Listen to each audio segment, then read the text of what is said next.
Chaque jour parmi nos frères, il est là sur notre terre. C'est Dieu avec nous, c'est Dieu avec nous. La tendresse d'une mère, c'est Dieu avec nous. Ce voisin qui est ton frère, c'est Dieu avec nous. Chaque jour parmi nos frères, il est là sur notre terre. C'est Dieu avec nous, c'est Dieu avec nous. Quand l'amour se fait patience, c'est Dieu avec nous. Quand la joie se fait silence, c'est Dieu avec nous. Chaque jour parmi nos frères, il est là sur notre terre. C'est Dieu avec nous, c'est Dieu avec nous. L'amitié ouvre la danse, c'est Dieu avec nous. Et la paix devient semence, c'est Dieu avec nous. Chaque jour parmi nos frères, il est là sur notre terre. C'est Dieu avec nous, c'est Dieu avec nous.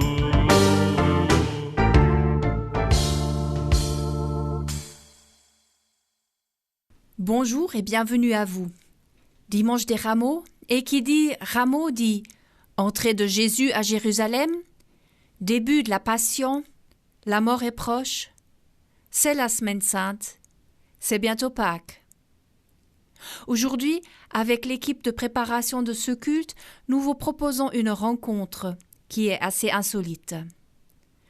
Dans la lecture des évangiles, cette rencontre a lieu entre l'entrée de Jésus à Jérusalem et le soir de son arrestation. Je vous invite à vous mettre en présence de Dieu. Nous prions. Ce matin, comme je priais tranquillement devant ma maison, le Seigneur est venu s'asseoir sur le banc près de moi. Il ne m'a rien dit. Il s'est assis simplement, en silence. Plongé dans mes réflexions sur la vie, sur mon quotidien, sa venue m'a fait l'effet d'une bombe. C'est le Seigneur. Je le regardais à la dérobée, mais lui ne disait rien, il priait. Alors j'ai mis ma tête dans mes mains pour prier moi aussi, mais je n'avais plus de mots, ni questions, ni révolte. Là où d'habitude se bousculent les pensées les plus diverses, il n'y avait que la paix. Un océan de paix. Décontenancé, j'ai scruté cet océan. À l'horizon, rien, seulement la paix. Je m'incline. Nous sommes restés un moment tous les deux, sans parler, côte à côte, et puis je me suis levée, et je suis partie à mon travail. Et Jésus est resté à prier. Amen. Nous lisons dans l'Évangile de Matthieu au chapitre 26, les versets 6 à 13. Jésus était à Béthanie, dans la maison de Simon, le lépreux. Une femme s'approcha de lui avec un flacon d'albâtre plein d'un parfum de grande valeur. Elle versa ce parfum sur la tête de Jésus pendant qu'il était à table. Quand les disciples virent cela, ils s'indignèrent et dirent « Pourquoi ce gaspillage ? On aurait pu vendre ce parfum très cher et donner l'argent aux pauvres. » Jésus se rendit compte qu'ils parlaient ainsi et leur dit « Pourquoi tourmentez-vous cette femme ? Ce qu'elle a accompli pour moi est vraiment beau. Car vous aurez toujours les pauvres avec vous, mais moi, vous ne m'aurez pas toujours. Elle a répandu ce parfum sur mon corps afin de me préparer pour le tombeau. Je vous le déclare, c'est la vérité. Partout où la bonne nouvelle sera annoncée, dans le monde entier, on racontera en souvenir d'elle ce que cette femme a fait.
Chers amis, quel gâchis, quel gaspillage, mais pourquoi a-t-elle fait ça? Je crois qu'ici, comme si souvent dans la vie, la question est mal posée. Il y a des questions auxquelles on n'a pas forcément une réponse. Par exemple, la question du pourquoi. C'est la question la plus compliquée. Et souvent, on n'a pas de réponse. Je vous propose donc d'accepter que nous n'avons pas de réponse exacte à cette question, que nous ne comprenons pas quelque chose de si irraisonnable, comme beaucoup d'autres choses d'ailleurs. Retenons que la femme à Béthanie a versé une huile très précieuse sur la tête de Jésus. Un point, c'est tout. Si nous ne comprenons pas le pourquoi, nous comprenons ceci. Il s'agit d'un geste d'amour. Oui, je pense que si une chose est sûre dans cette histoire, c'est bien cela. Elle l'aime. Que la femme aime Jésus, là-dessus, il n'y a pas de doute, je dirais. Et en amour, comme en amitié, on fait parfois des choses complètement irraisonnables juste parce qu'on aime et juste parce que c'est le moment de le faire. Car si l'on ne fait pas ce qui nous pousse à faire un tel geste, on va le regretter toute notre vie. Et ce moment-là ne va jamais revenir. C'est la question du timing. À quel moment dire qu'on aime ? Ça me fait penser au film français, c'est souvent tout à la fin du film. Un des deux amoureux qui s'ignorent doit prendre l'avion ou le train, et c'est là que l'autre qui vient de comprendre qu'il aime arrive en courant et à la dernière minute pour retenir l'autre, cet autre qui s'apprêtait à partir très loin pour très longtemps. Et s'il n'était pas arrivé à temps, l'amoureuse serait partie pour toujours et il n'aurait jamais pu déclarer son amour. Vous connaissez ce genre de film. Pareil pour la femme à Béthanie. Un jour après, Jésus aurait été arrêté. 2 jours après, il aurait été mort.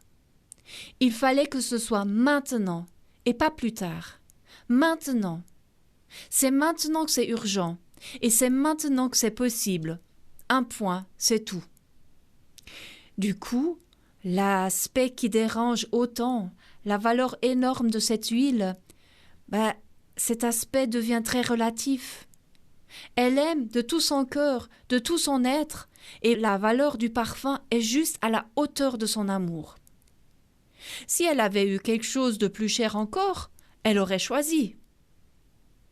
Et avec ce parfum, elle lui dit tout ce qu'il est pour elle. Un roi et un prophète, mal aimé par les uns, adoré par les autres. Vous vous souvenez de la foule qui acclame le roi sur son ânon ? Et indirectement, elle lui dit aussi qu'elle sait qu'il va mourir, car l'huile fait penser à l'embaumement des morts. Et elle dit qu'elle lui fait confiance, entièrement confiance. Elle se remet entre ses mains. Elle le dit pas avec des mots, car on ne la laisse pas parler. Elle le dit avec ce geste plein de tendresse. Tant pis pour les hommes présents, qui n'ont pas compris, qui ne connaissent pas l'amour, qui ne savent pas cueillir le moment opportun. Tant pis aussi pour nous, qui souvent pesons le pour et le contre, comme les disciples. Tant pis. Mais elle a compris. Cet homme lui ouvre une porte, la porte de l'espérance. L'espérance que les cœurs secs peuvent recommencer à battre. L'espérance que même les portes fermées, comme les fausses certitudes, les calculs ou la mort, peuvent s'ouvrir. Et Jésus, lui, il comprend. Il comprend que c'est le moment. Il comprend qu'elle traduit en gestes ce qu'elle n'arrive pas à dire avec des mots. Il comprend que ce que les autres appellent gaspillage est sa façon de dire l'amour qu'elle a pour lui. Jésus comprend, parce qu'il est pareil, parce qu'il aime. Et son amour n'a tellement pas de limite qu'il est mort par amour pour la femme son nom, par amour pour nous. Et nous ? Quels gestes, quelles paroles, quelles attitudes pouvons-nous avoir pour dire notre amour pour les autres, notre amour pour le monde, pour la création, pour Dieu ? Écrire une lettre d'amour ? Serrer quelqu'un très fort dans ses bras ? Pardonner quelqu'un qui nous a blessés ? Prier ? Chanter à tue-tête pour louer Dieu ? Prenons le temps d'y réfléchir, mais n'attendons pas trop longtemps, car le bon moment ne se présente qu'une fois. En attendant, gaspillons notre amour, car c'est ainsi qu'il grandit. Amen. Nous prions. Souviens-toi, Seigneur, de notre peur d'être oubliés, de notre peur de ne pas compter, de notre tendance à mettre en avant ce que nous faisons. Souviens-toi de nous, Seigneur, quand, témoins du geste d'une inconnue de Béthanie ou d'ailleurs, nous pressentons la vanité de nos discours et la plénitude de la vie humaine lorsqu'elle se donne pour rien.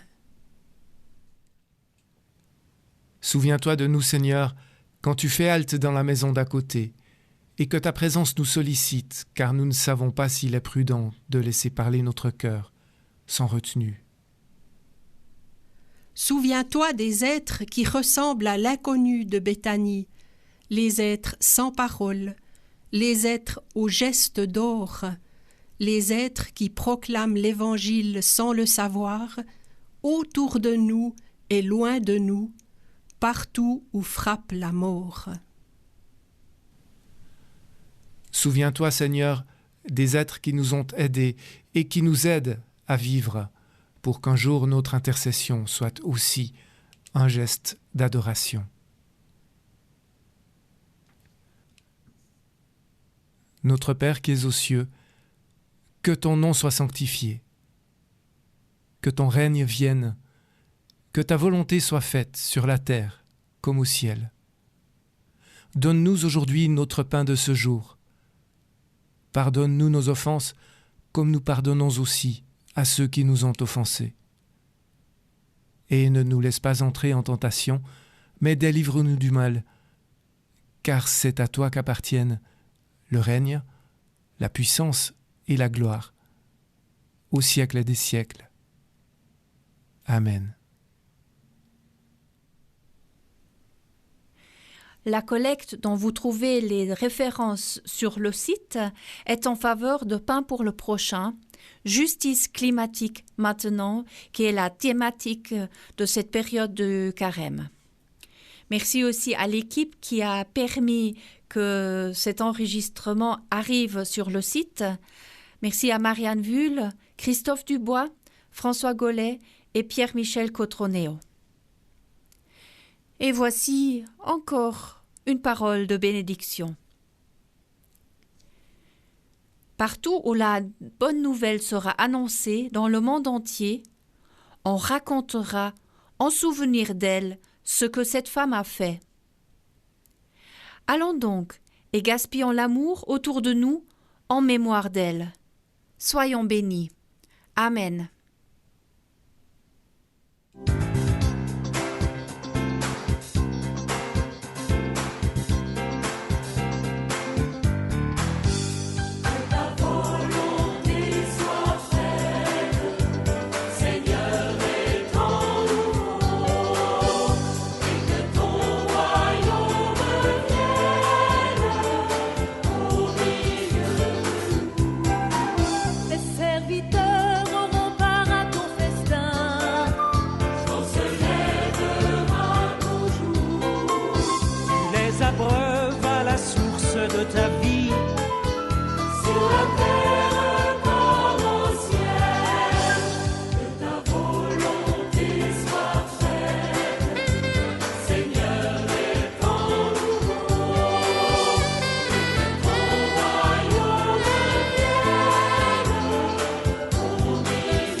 demeure parmi nous.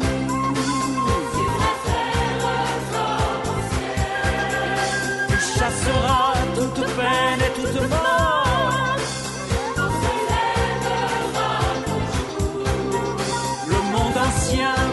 jour s'en est allé